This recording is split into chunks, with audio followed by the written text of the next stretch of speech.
మనము ఇంతకుముందు మీకు ఇవి చెప్పాం కదమ్మా, ఈ నెంబర్లే ఫస్ట్ రావాలి.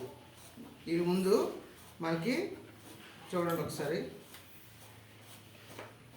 ఇప్పుడే మనం బోర్డు మీద రాసాం కదా, 11 నుంచి 20 వరకు, అలాగే 10 నుంచి 100.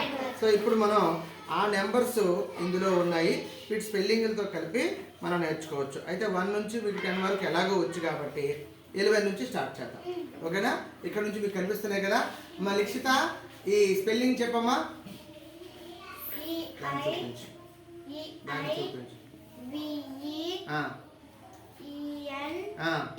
చూడండి, సరిపోయింది. ఈ అమ్మాయి చెప్పిందమ్మా. ఈ ఐ, అది ఐకి ఎల్కి తేడా తెలీదా అమ్మా? జాను చెప్పమ్మా, ఆవిడ చూపి. మళ్ళీ చూడు, చెప్పు.